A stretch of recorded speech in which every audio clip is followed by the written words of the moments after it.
Alright, Sistas fans, sorry for the late review, but I finally got my new microphone equipment in the mail this morning, and I am thankfully in the position to record a lot of videos today. It's going to be strenuous on the voice, but over the past few days I've had time to write pretty well thought out notes about all the videos, so that will actually help me in the long run. So again, the only reason I haven't gotten this video out in a timely manner is due to the fact that my microphone broke Wednesday morning and I'm just getting the equipment in the mail Saturday morning. So without further ado, we're talking season 3 episode 10 entitled Run Tell That. I gave it an 8 out of 10. I thought it was a pretty solid episode for the most part. Zach getting the $787,000, or should I just say more specifically $500K, but we'll get to the breakdown of the money a little bit later. But for now, let's jump right into the review, because next week is the mid-season finale, as well as the Tyler Perry show, which is going to be a fan event for the Sistas cast, as well as viewers who came from around the country to be in the audience for the big event, but that'll be its own separate video. So the episode starts off with Zach being shocked at the amount of money in his bank account. The way he was reacting after he got off the phone gave me Martin vibes, definitely gave me Martin Lawrence vibes there. But I believe the name of the employee he was speaking to was Natalie, and she was pretty much explaining that the stock he invested in blew up, and at a total he's at $787,000, and she suggests perhaps maybe taking $500K of that and selling it, and the remaining 287 can be used on the same stock in case it goes up again, or pretty much be used in a stock account. And Zach asked the question, hey, this is legit, right?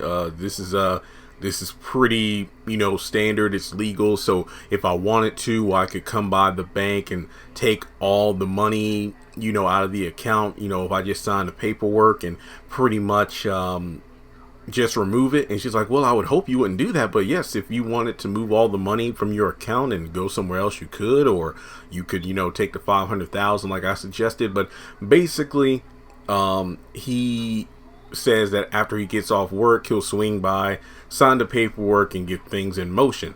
So we go to the title sequence, and remember, Zach is just jumping around like a kid in a candy store, and I ain't gonna lie, who wouldn't act the way he was acting?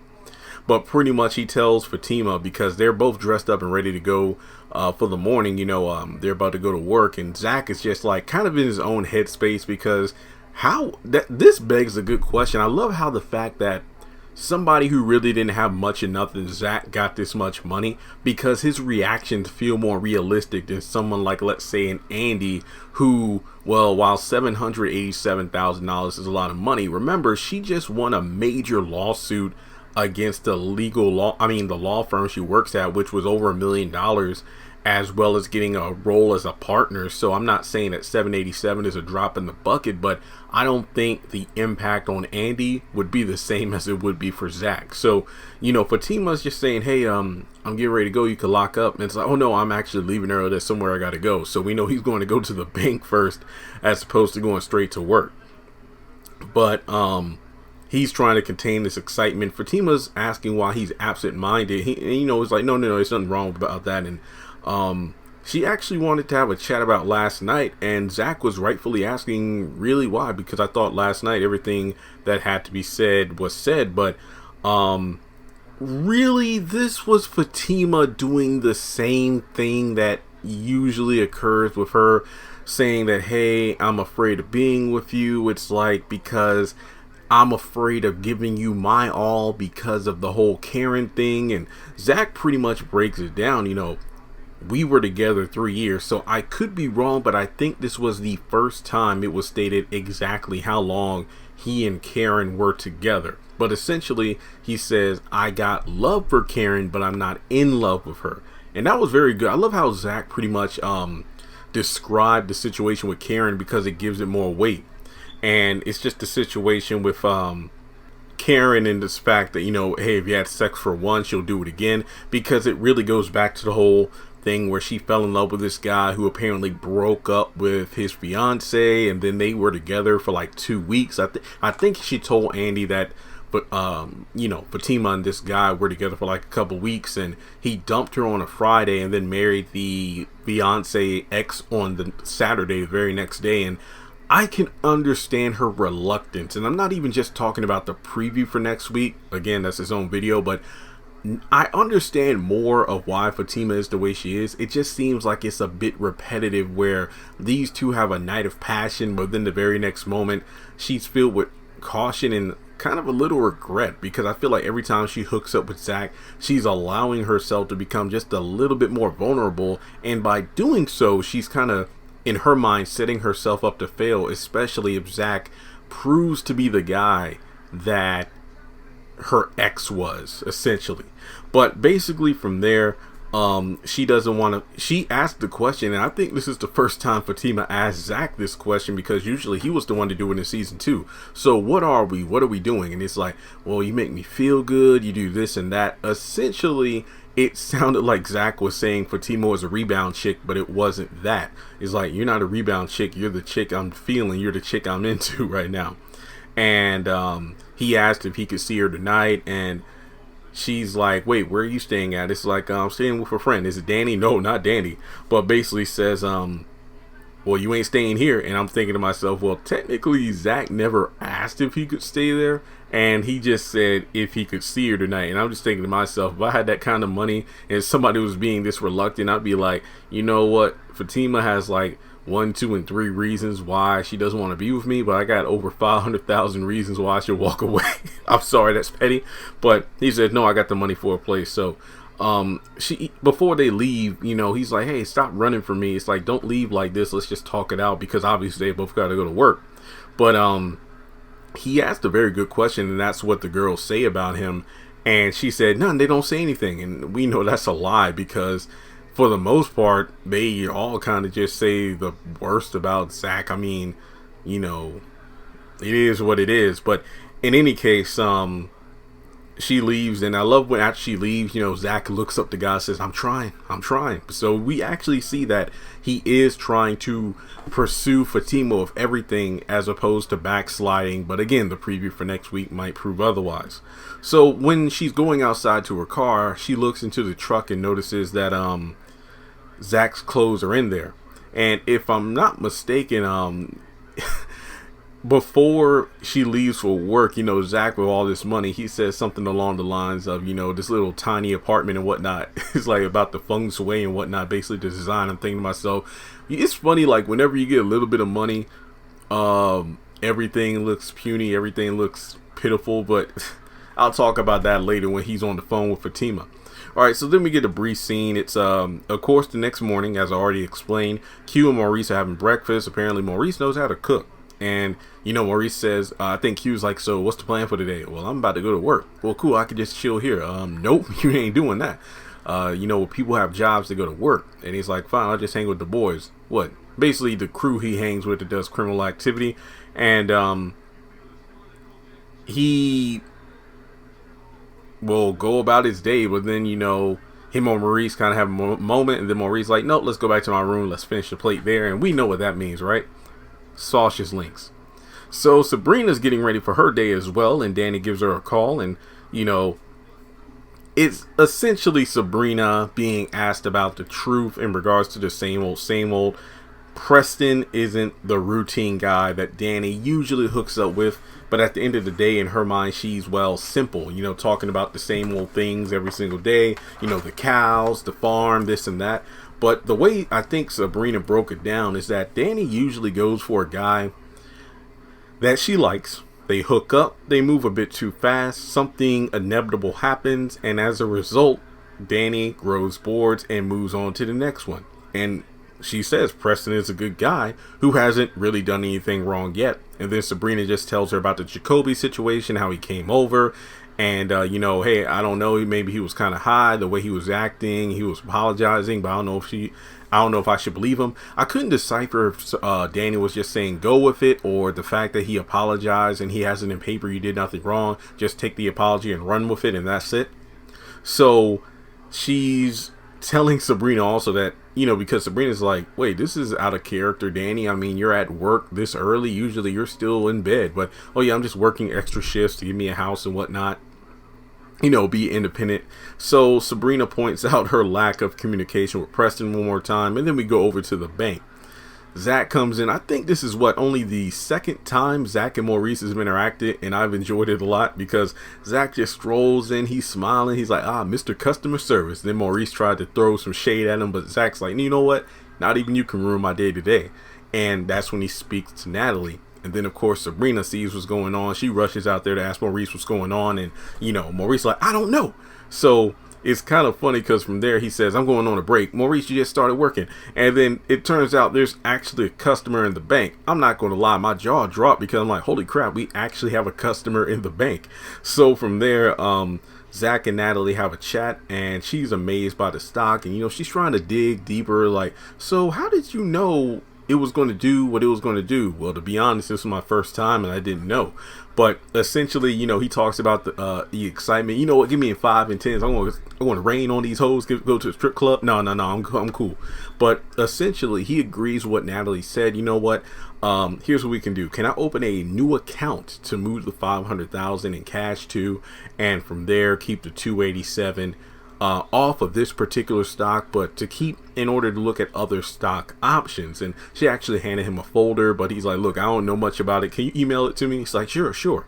And honestly, despite the Sabrina stuff, I really did like the fact that Natalie was so helpful, and I wouldn't have minded keep my money at the bank too, given the fact that she really provided excellent customer service to a newbie. I mean, yeah, he has a lot of money to be kept at the bank, but at the same time, wow. I mean, I know for me, I've never dealt in stocks, but I would love to receive that kind of customer service for a newbie.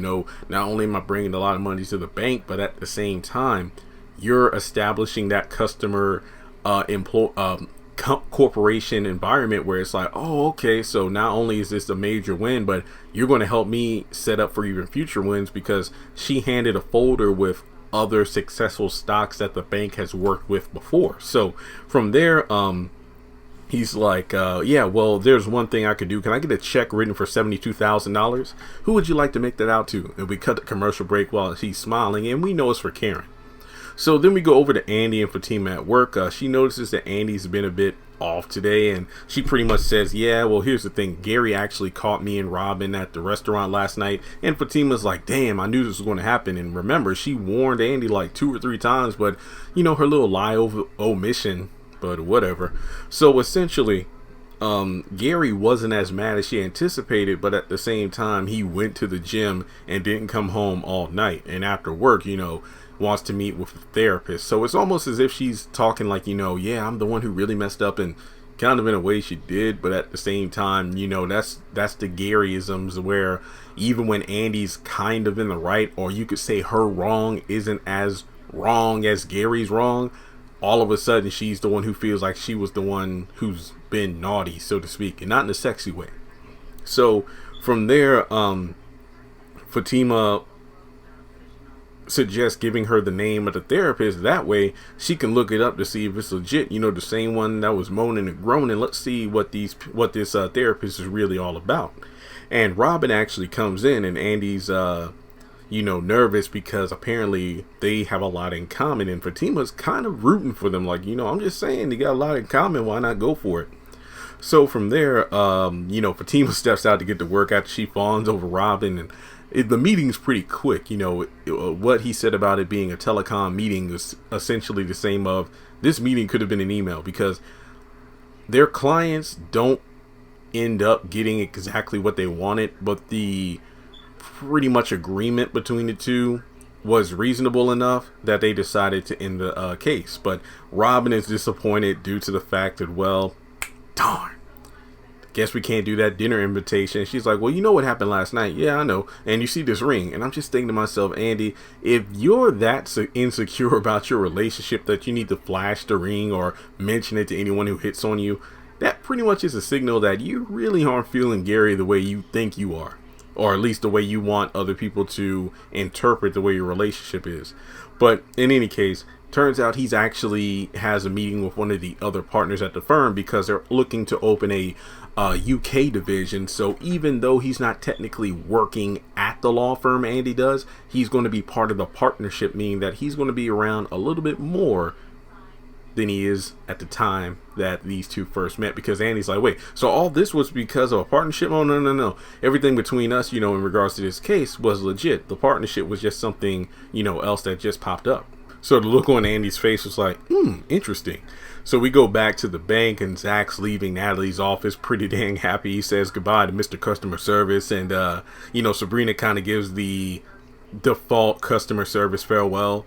And from there approaches Natalie, and she asks what's going on, and says he just walked out with $787,000 on a stock. And I didn't do the research on this because even though Sabrina is, I believe, the branch manager, Natalie works in the stocks division, and she's like, yeah, I'm about to head over to corporate. Do you need anything? Oh no, I'm good, thank you. So I honestly couldn't tell you 100% if Natalie would have been able to tell Sabrina, because again, with her being the manager, she might have obviously information on all the books, but at the same time, it's kind of like, wow, okay, whatever.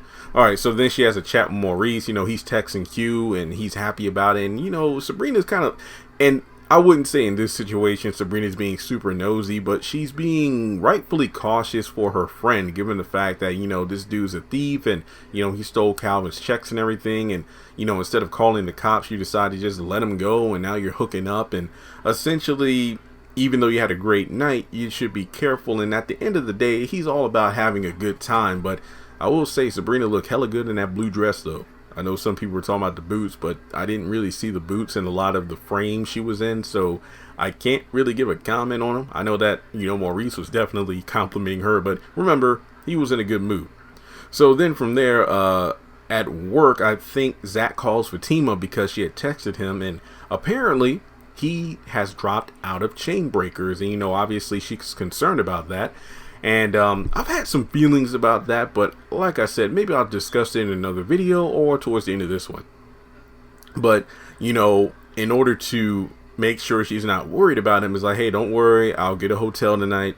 And unless you got space for me to come over to your place. And she does want him to come over tonight because she does have some things that she wants to chat about. So essentially she's about to get off. So it's kind of funny, this episode moved pretty fast. Like at the beginning it was like the early morning before everybody goes to work, and then by the time we get to this scene, it's around the late afternoon, early evening, when everybody's about to get off. And the one condition of the conversation is no bullshit, leave nothing unsaid. And they're both in a happy mood. I think even when he mentioned that he leaving Chain Breakers, look, I'm going to get the dusty truck back and everything. I'm thinking to myself, Zach, you were riding on a bicycle until Fatima hit the bicycle, and she hooked you up with that Chain Breaker truck. Just because you got money, it's like, oh, this little apartment, oh, this dusty truck. So from there, Andy notices Fatima's good mood when she gets off the phone. It's like, wait, is it Zach? Yeah, and I think I'm going to go for it. Okay, that's great. And the thing is, I haven't fully gone for Zach just because I know, he's still in love with Karen and she's still feeling him. And that's when Andy gets this funny look on her face, and it's like, see, that's why I can't tell you anything. Yeah, it's because, well, it feels like I'm betraying my best friend if we talk about it. It's like, fine, okay. And then I love how every time Andy's like, hey, could you do this for me? And Fatima's like, oh, I'm already on it. The case already been filed. Here's the documents. Okay, well, get on out of here. I'll see you tomorrow. So Robin actually stops by Andy's office before he leaves and, just checks if everything went well with the clients, and it did.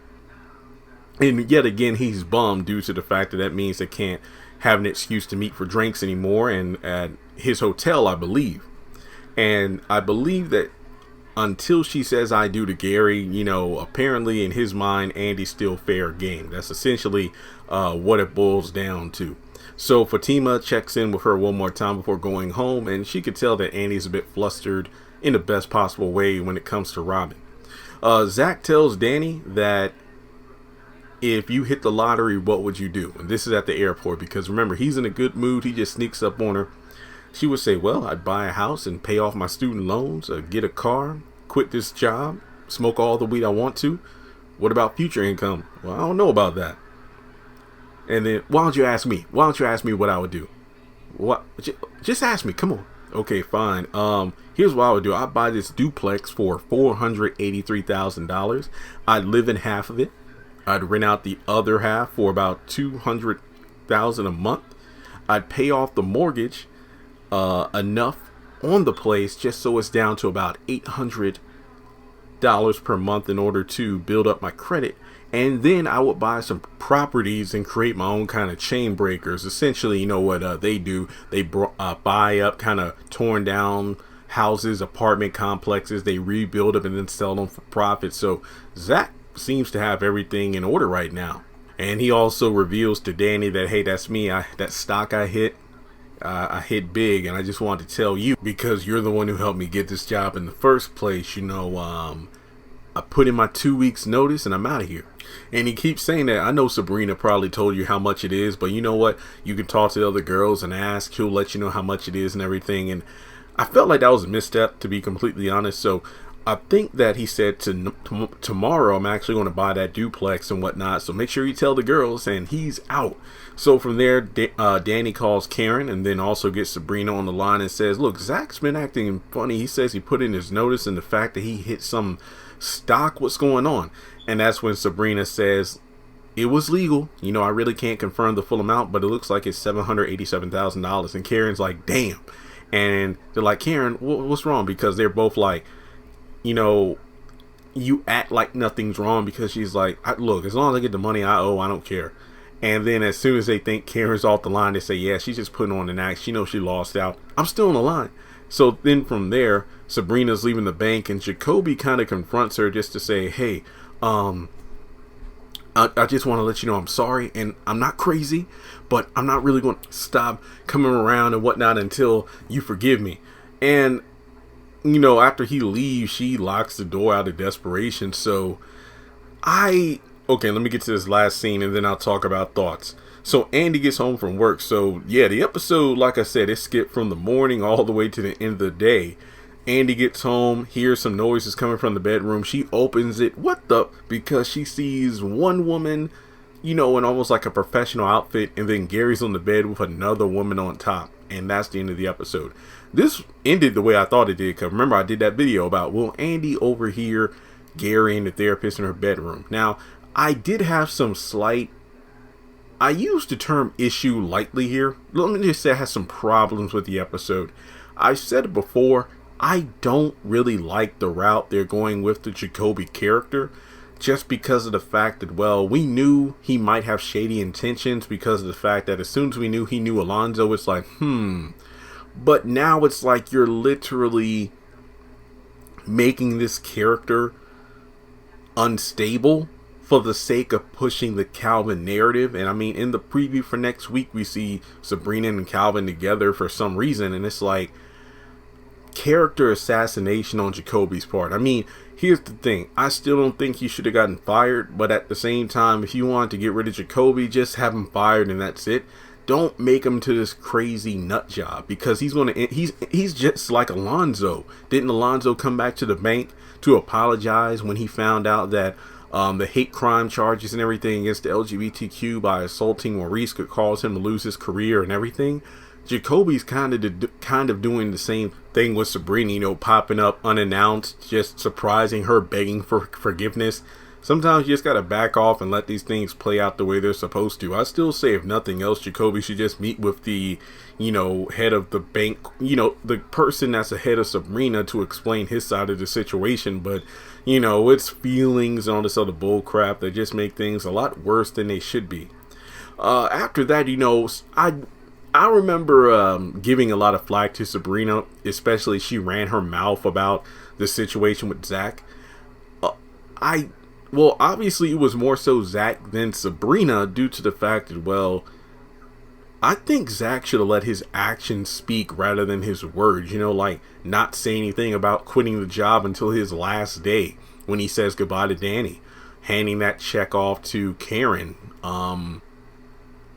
making solid moves. Obviously, Fatima would know something's up since he left Chain Breakers immediately. And I get that she squashed things with Hayden, but I'd feel some kind of way if I was Zach to know I'm working for a legit company, but there's always going to be somebody looking over my shoulder who used to be with Fatima who could screw things up for me. So yeah, I said this in my video about, what should Zach do with the money? And I said, if at the very least, quit the job with the airport and give all of his time to Chain Breakers to make enough money to invest in future stocks, or perhaps put towards something else. But thankfully, Natalie made a good call by saying, hey, we can give you over half the money, but why not keep a couple $100,000 in other stock options so you can have even bigger paydays? So I just feel like Zach may have rushed things a bit, but then again, it just depends. I don't really know like how taxes influence stocks and things of that nature, because it seems like he's already has everything in mind for spending the money, because you think about the $72,000 check plus the $400,000 plus duplex he's talking about buying and whatnot. At least he has a plan, I will admit. I mean, at least we haven't heard him say I'm going to buy like a bunch of cars, and he joked about the strip club, so it seems like he's going to do the right moves with the money. And I'm wondering how Gary's going to explain to Andy the situation with the women in the bedroom, and there are a lot of things I can't wait to see in the next episode. But like I said, I'll save that for the trailer breakdown. But overall, this was a solid episode. I can't wait for the mid-season finale, but I think for the most part it was actually pretty good from start to finish. I think Zach's reaction was really realistic, and the fact that, well, he seems to have a plan. I just hope nothing blows up in his face. So thanks so much for tuning into the review, and I'll talk to you in the next video.